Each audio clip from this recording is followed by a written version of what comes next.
For thousands of years, people have tried to unlock the mysteries of creation. From ancient temples to modern labs, we've been searching for the formula, the law, the spark that turns the invisible into something real. Some call it faith, others call it energy.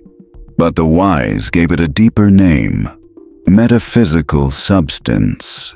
We're not talking about a physical thing or some magical recipe. We're talking about a frequency, a living matrix vibrating beneath what we can touch.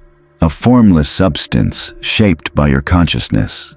A silent intelligence that reacts precisely to the quality of your thoughts, feelings, and words. This substance responds not to what you say you want, but to who you really are. Have you ever wondered why some people seem to effortlessly make their dreams come true while others struggle endlessly without success? Maybe it's not luck or fate, but alignment with this substance. It's about understanding a law that works beyond ordinary logic. The law of vibration, inner certainty, and faith as a foundational force. In this video, we'll reveal one of the best-kept secrets of esoteric tradition, the metaphysical substance that lets you create what seems impossible. We'll dive into spiritual teachings that show reality isn't born from effort, but from resonance. How every thought, when paired with emotion and intention, sends a signal to the soul's quantum field. We'll talk about faith, not blind belief, but as a vibrational matrix.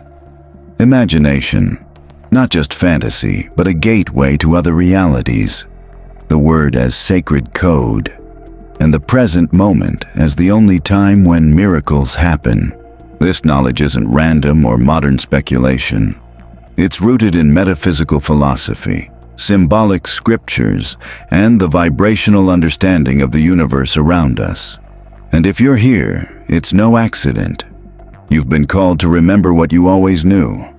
You're a creator, and the substance responds to your consciousness just like water takes the shape of its container.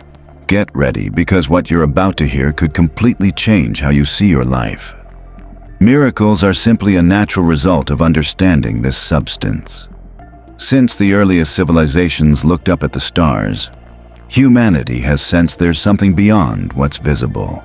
In Egyptian papyri, Sumerian tablets, Vedic sutras, and esoteric gospels, the same idea appears. Matter is just a shadow of something deeper, purer, more real. This other reality, called Akasha by Hindu sages, prima materia by medieval alchemists, and substance by Christian mystics, is an immaterial, vibrational essence that exists before anything is manifested. You can't touch it, but you can feel it. You can't see it, but you can sense it.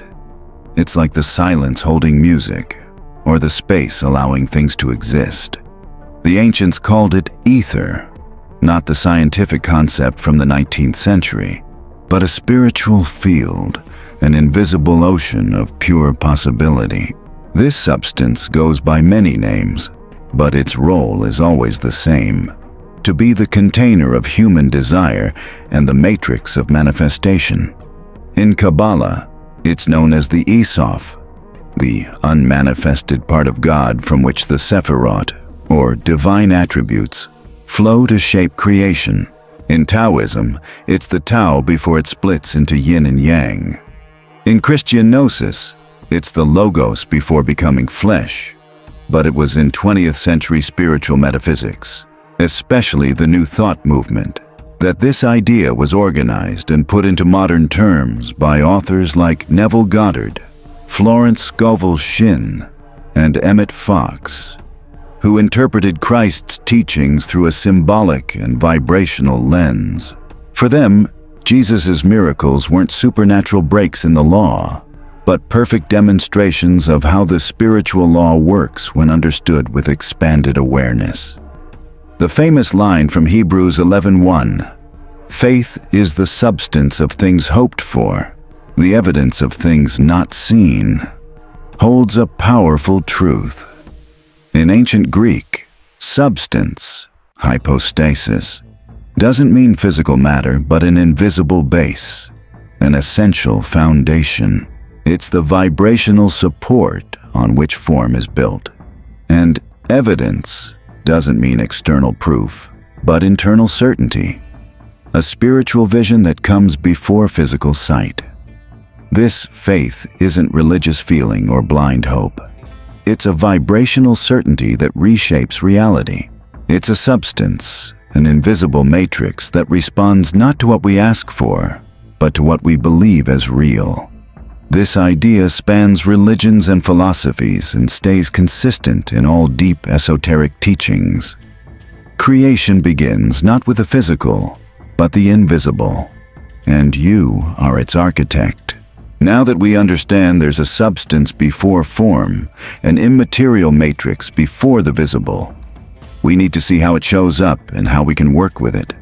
Here's one of the deepest secrets of practical esotericism.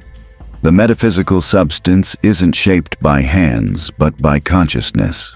Imagine standing before a vast ocean of golden mist. It has no shape, no boundaries, no instructions, but it's alive. It pulses with a subtle rhythm. This mist, this substance, is sensitive. It doesn't obey surface desires, but the core vibration you emit. It doesn't respond to what you say you want, but to who you are inside, to what you hold as truth deep in your soul. Here's where the most misunderstood idea comes in. Faith.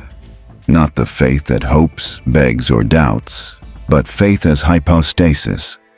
A vibrational substance, a quiet certainty that doesn't need to see to know, doesn't need to touch to trust. Faith here is the invisible mold shaping the metaphysical substance. When you have faith, real, deep, unshakable faith, you're literally shaping that invisible substance into what you've already accepted as real. It's not about hoping it will happen, but knowing it's already happening. Faith doesn't look ahead to the future. It collapses time, bringing the future into the present, making you vibrate right now as if your desire has already come true. And when that happens, the substance responds perfectly. Have you noticed how often we manifest what we take for granted? For example, you don't doubt the sun will rise tomorrow. You don't do anything special for it to happen. Your certainty creates order. In the same way, if you had that same level of certainty about your desires, the substance would start organizing itself around that vibration, like iron filings aligning to an invisible magnet. This is where many people get stuck, mixing up desire with faith. Wanting something doesn't mean you believe it's real. In fact, many desires come from lack, separation, or desperation. The substance doesn't respond to what you say you want, but to the dominant emotion behind it. So when you desire with a hopefully, someday, or maybe, you're telling the substance, this isn't real yet. It's missing. It's far from me. And the obedient substance answers, okay, it shall be so. Not because it punishes you, but because it reflects what you send. On the other hand, when you assume something already is, when you feel it in your body, clearly see it in your mind, and give thanks before it shows up, then that substance takes form. The miracle becomes the natural result of a consciousness aligned with the right vibration. Here lies the true power of being human, creating reality not by struggle, but by alignment. Deep spiritual work isn't a battle against what you lack, but a connection with what already exists, even if it's not visible yet. The soul doesn't scream, fight, or beg. The soul recognizes, declares, and embodies. And when it does, the substance responds. It always responds. Now that we understand the metaphysical substance is sensitive to your inner vibration, and that true faith is the purest way to shape it, we need to go deeper into this mystery. How do you live as if your desire is already real when the physical world hasn't shown it yet? This is the ultimate spiritual challenge, the line where conscious creators separate from passive dreamers, because anyone can imagine a desire, but very few know how to fully embody that desire before it appears. This is the sacred paradox. Only when you vibrate with a feeling of having achieved something, without needing the actual achievement, does that achievement manifest. Why? Because the universe doesn't respond to words but to frequency. The spiritual world works by resonance. Like attracts like. If you vibrate at, "I don't have it yet," it doesn't matter how many affirmations you say, prayers you say, or rituals you perform, you're sending scarcity. But if you manage to generate the feeling of "it already is," even without outside proof, that vibration becomes an invisible magnet. You don't ask for the miracle, you become the miracle. This requires a major shift in perspective. We've been trained to act after something happens. We laugh when life gives us reasons. We feel safe when money arrives. We love when it's returned. But the spiritual path asks for the opposite. Feel first, see later. Because the soul doesn't need proof. It is the source of all certainty. This is where the right side of the brain comes in. The modern world has overfed the left side, logical, linear, analytical. But creative imagination, visualizing and feeling the invisible, that's the job of the right side, symbolic, intuitive, emotional. When Jesus said, "Throw the net on the right side of the boat, and you will find," he wasn't just talking about fish, but about perception. Throwing the net to the right means letting go of control, dropping rational effort, and letting your creative mind guide reality. It's an act of trust, a surrender to grace. And only from that place, that vibrational surrender, does the metaphysical substance start to flow naturally, like water finding its course. But this also requires internal alignment. Your thoughts, feelings, words, and actions need to match. You can't say, "I'm abundant," and still think it's not true. You feel fear and act from lack.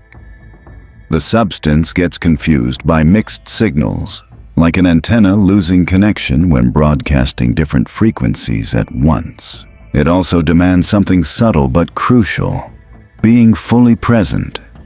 The metaphysical substance only responds right here, right now. The past is a heavy memory. The future is a shapeless idea. But the present is the eternal matrix where eternity takes form. That's why every desire must be assumed in the present moment as if it's already happening, as if the version of reality where you have it is merging with you. Because it is. When you reach this vibrational fusion, effortlessly, without struggle or waiting, you enter the flow of the substance.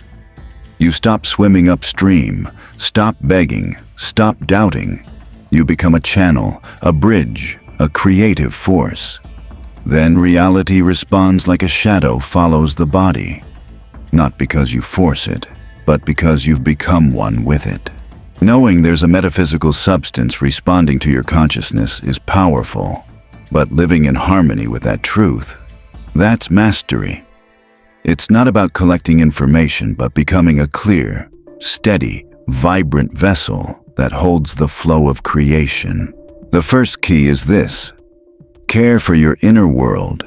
With the same devotion a priest shows his altar. Your body, mind, and heart are the temple where the divine shows up. You can't receive a high frequency if you're filled with resentment, doubt, or self-judgment. The metaphysical substance is sensitive. It won't enter where there's chaos, but where there's space. So forgiveness isn't just an emotional act. It's an energetic cleanse. Forgiving removes the stones blocking the river. Second, make gratitude a habit, not just a reaction. Most people give thanks after they get something, but a true creator gives thanks beforehand, knowing that gratitude isn't just a polite gesture. It's the exact frequency that brings things in. If you can sincerely thank something before it arrives, it means you've already accepted it as yours. And if you've accepted it, It's already on its way. That's how the law works. Third, spend at least 5 minutes every day fully living in your desired reality. It's not about anxious longing or forcing visualization. Just sit, breathe, close your eyes, and imagine. Not as if it might happen, but as if it's a memory you've already lived. Notice the details, the sounds, the colors. Feel in your body what you would feel if it were real, because it is. It just exists on a different frequency, and you bring it here when you feel it clearly and consistently. Fourth, stop talking about what you don't want. Every word you say shapes the substance. When you say, "I don't have money, this is so hard, nobody understands me," you're building your own vibrational prison. Words are magic. They're like invisible sculpting tools. Use words that honor what you want, not what you fear. Speak with intention, not out of habit. Fifth, and finally, rest in certainty. Don't force the process. Don't watch for your desire like you're afraid it won't show up. A seed doesn't need you to dig it up every day to check if it's sprouting. It just needs good soil, water, and time. The metaphysical substance works the same way. If you keep your vibration aligned, stay coherent and present, your desire will take form, not because you push it, but because you've become one with it. Remember, it's not about doing more. It's about being more, being present, being a channel, being the bridge between the invisible and visible. From there, anything is possible. What you call impossible today, the universe calls not yet vibrated. In a universe ruled by the law of resonance, there's no such thing as impossibility. There are only unconscious states of mind, frequencies not yet embodied, potentials waiting to be recognized through stillness and certainty. On this journey, we've explored the mystery of a substance you can't see, but that shapes everything. The metaphysical substance. That vibrational matrix obeys your consciousness, your embodied faith, your emotional alignment, and your awakened presence. This substance doesn't reason or judge if what you ask for is fair or logical. It simply reflects what you accept as real. And that's the biggest spiritual responsibility. Realizing that your reality isn't punishment or chance, but a mirror. A mirror not of what you want, but of what you truly believe. What you feel deep inside, what you imagine when no one's watching. You are extended in the form of your circumstances, your relationships, your experiences. Everything starts within, always within. But the good news is, you can also shape everything from inside. You don't need to move mountains, convince anyone, or wait for a savior. Miracles don't happen when you beg. They happen when you remember. When you remember who you are, when you remember the power behind your I am, when you stop identifying with struggle, effort, or lack, and start vibrating as if you already are what you long to be, then, and only then, does the substance move, form adjusts, and the universe conspires. Not by random magic, but because you've played the right note on the piano of creation, and what seemed impossible simply unfolds quietly, naturally, as if it was always meant to be. This isn't just a nice philosophy or an inspiring idea to jot down. It's spiritual technology. It's a law. It works whether you know it or not, and that's why the more conscious you become, the sharper your power gets. The faster you manifest, the more deeply you understand your job isn't to struggle for what you want, but to become the space that can receive it. So from this moment on, I invite you to make a fresh start. Close your eyes, breathe deeply, and declare with certainty, I am the channel through which the invisible takes form, because it is, because it always has been. If these words resonate with you, if something inside you has remembered what it always knew, let this message keep moving. Subscribe to the channel to keep receiving this ancient wisdom. Like this video if it stirred something in you, and share it with those ready to remember their power. Remember, you're not just watching a video, you're opening a portal. Thanks for walking this path with me. Now it's your turn to decide where you'll live, from fear or from the remembrance of your power. For those who have awakened, impossible no longer exists.